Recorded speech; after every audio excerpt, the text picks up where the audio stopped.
नमस्कार दोस्तों, स्वागत है आपका अपने अपने YouTube चैनल इलेक्ट्रिकल क्रैकर्स के अंदर। NHPC जेई और TSDC JE all doubt clear video ये यहाँ पे प्रस्तुत करने जा रहा हूँ, क्योंकि सबसे ज्यादा जो डाउट्स है बच्चों को इसी वैकेंसी की वजह से हैं। ये चल क्या रहा है, ठीक है, तो मैं बताता हूँ। देखिए NHPC यानी national hydro electrical power corporation limited और THDC Tehri hydro electrical power corporation limited ने अपने जूनियर इंजीनियर इलेक्ट्रिकल के लिए वैकेंसीज निकाली हैं। अब दोनों ही विभाग जो हैं, डिपार्टमेंट्स जो हैं, चाहे वो NHPC हो चाहे वो TSDC हो, हाइड्रो पावर सेक्टर में काम करते हैं। अब THDC ने इस बार क्या फैसला लिया, TSDC ने फैसला लिया कि जब NHPC जेई की वैकेंसी आ रही है ना, तो क्यों ना मैं अपनी वैकेंसी इसी के द्वारा फिल करा लूं, क्योंकि दोनों ही हाइड्रो पावर सेक्टर में काम करते हैं। तो TSDC ने फैसला लिया है कि मैं NHPC के थ्रू अपनी जेई की वैकेंसी फिल कराऊंगा। I will fill my JE vacancy through NHPC।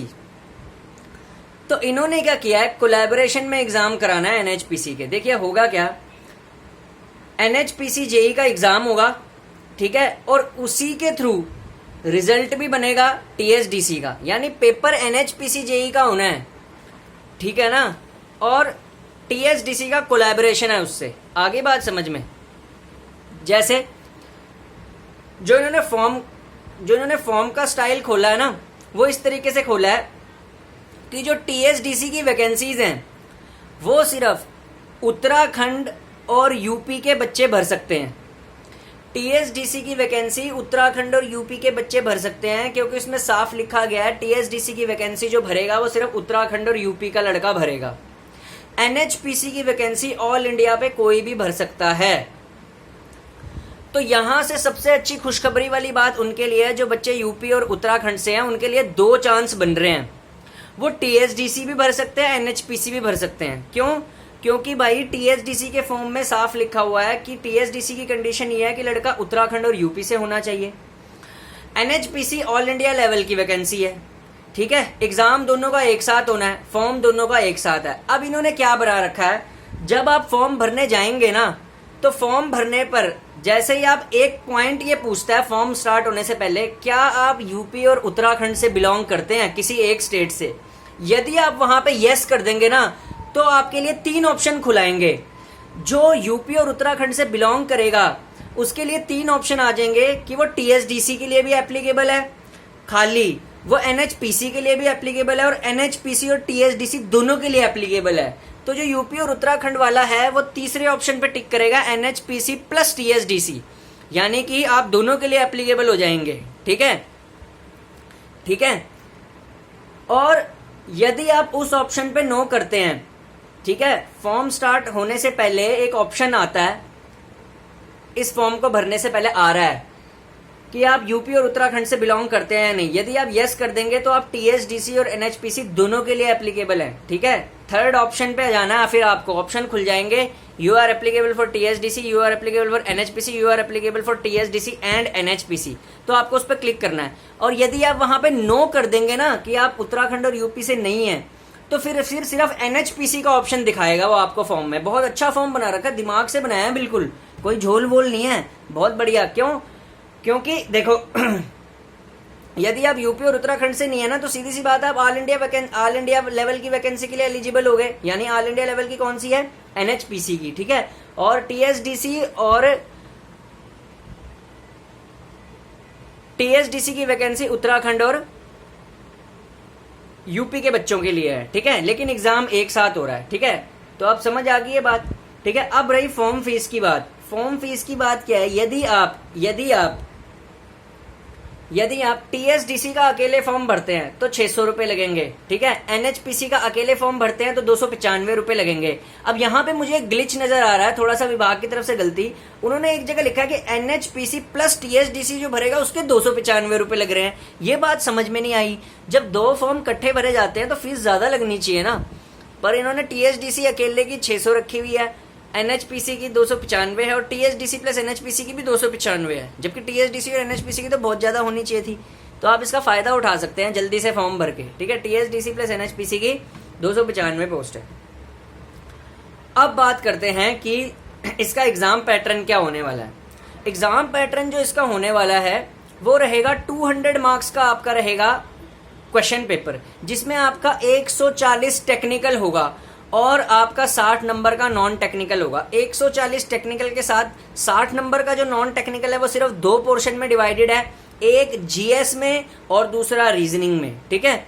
लेकिन 140 टेक्निकल होने के बावजूद इसकी कट ऑफ कम क्यों जाती है इलेक्ट्रिकल में, इसका एक सबसे बड़ा चीज आपको कोई भी यूट्यूब चैनल वाला नहीं बता रहा, ठीक है ना। वो मैं आपको बताऊंगा कि 140 टेक्निकल होने के बावजूद, इतना हैवी टेक्निकल, इतना ज्यादा टेक्निकल होने के बावजूद इसकी कट ऑफ 138 से लेके 142 के बीच में क्यों रह जाती है, 200 नंबर का होने के बावजूद पेपर, ठीक है। इसकी तो 150 160 तक जानी चाहिए जब इतना ज्यादा टेक्निकल है। तो भाई इसका टेक्निकल जो है ना वो 2 तरीके से डिवाइडेड होता है। 100 मार्क्स का आपका टेक्निकल रहेगा, 40 नंबर में जनरल इंजीनियरिंग पा देगा।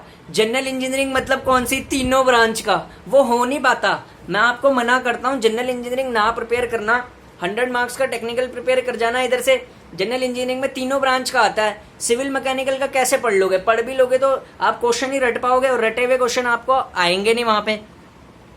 तो आपको क्वेश्चन उठाने हैं फिर नॉन टेक्निकल से, जैसे रीजनिंग से और जीएस आपको यहाँ पे स्ट्रांगली पढ़नी पड़ेगी, तभी एनएचपीसी निकलेगा, ठीक है। एनएचपीसी तभी निकलेगा क्योंकि एनएचपीसी का जो टेक्निकल होता है ना, क्योंकि मैंने पिछली बार पेपर दिया था, मैं 4 नंबर से रहा था एनएचपीसी में। इस बार मैं पूरे अच्छी तरह निकालने की कोशिश करूंगा क्योंकि मैंने पिछली बार पेपर दिया है। मैं एक ऐसा बच्चा हूं जिसने, जो यूट्यूबर है लेकिन वो साथ में पेपर दे रहा है, तो मुझे ज्यादा एक्सपीरियंस है बाकी यूट्यूब चैनलों से। अभी मेरे सब्सक्राइबर कम है लेकिन आप उसकी टेंशन ना लीजिए, वो बढ़ जाएंगे, ठीक है, ठीक है। क्योंकि मैं भी आप ही की तरह एग्जाम देने जाता हूं तो मुझे ज्यादा पता होता है भाई कि क्या एग्जाम में आने वाला है, कैसे पूछेगा, क्या एग्जाम पैटर्न है, ठीक है। तो भाई इसका जो टेक्निकल होता है ना, लिख तो इन्होंने 140 दिया है, लेकिन एनएचपीसी का पुराना पेपर उठा के देख लेना, सिर्फ 100 नंबर का आता है इसमें टेक्निकल, मतलब जो मेन आपकी ब्रांच से होता है। ऐसा होता है 140 टेक्निकल में 100 क्वेश्चन आपकी मेन ब्रांच से होंगे, 100 क्वेश्चन आपके इलेक्ट्रिकल के होंगे, बाकी जो रेस्ट 40 होंगे ना उसमें तीनों का मिक्स करके पूछेगा। ये इसमें थोड़ा सा टिपिकल बनाता है इसके पेपर को, तीनों ब्रांचों का मिक्स करके पूछेगा ये बाकी 40 में। अभी फिर समझा देता हूँ, 140 जो टेक्निकल है ना उसमें पूरा का पूरा 140 टेक्निकल नहीं पूछता ये, उसमें से 100 नंबर का टेक्निकल पूछता है। 100 नंबर का आपकी ब्रांच से पूछेगा जिससे आप पढ़े हुए हैं, रेस्ट जो 40 नंबर बचे ना 140 टेक्निकल में, उसमें तीनों ब्रांचों का मिक्स पूछता है, ठीक है। और इसका जो पैटर्न होता है जनरली टेक्निकल के क्वेश्चंस का, वो एसएससी जेई के इर्द गिर्द घूमता है। आपको पेपर देने से ऐसा लगेगा कि मैं एसएससी जेई का पेपर दे रहा हूँ। रीजनिंग भी एसएससी जेई जैसी आएगी, इंग्लिश भी एसएससी जेई जैसी आएगी, क्योंकि इन्होंने अपनी साइट पे खुद मेंशन किया हुआ है कि हम एसएससी जेई का सिलेबस फॉलो करते हैं, एनएचपीसी वालों ने। और आप साइट से इनकी सिलेबस भी निकालोगे ना तो एसएससी जेई का ही निकलेगा, ठीक है। प्योर एसएससी जेई का सिलेबस कॉपी मार रखा है इन्होंने, ठीक है। तो आप इसके लिए तैयारी करिए, अच्छे से पढ़िए, इसके लिए बहुत अच्छी वैकेंसी आ रखी है। एनएचपीसी जेई की जो जॉब प्रोफाइल है ना उस पर एक वीडियो लेके आऊंगा, बहुत ही बढ़िया जॉब प्रोफाइल है, फील्ड वर्क बहुत कम है, ठीक है। क्योंकि ऑब्वियसली बात है हाइड्रो पावर स्टेशन है, हाइड्रो पावर स्टेशन में कहाँ ड्यूटी लगती है स्टार्टिंग में, ऑपरेशंस में क्या होती है, शिफ्ट की जॉब होती है, 8 घंटे नौकरी करी, उसके बाद आपको कोई पूछने वाला नहीं है, जो मर्जी करो। आपको जिम करनी है जिम करो, आपको यूट्यूब चैनल करना है यूट्यूब चैनल करो, आपको किसी को कोचिंग पढ़ानी है कोचिंग पढ़ाओ, मजे एकदम, ठीक है। तो thank you, have a nice day.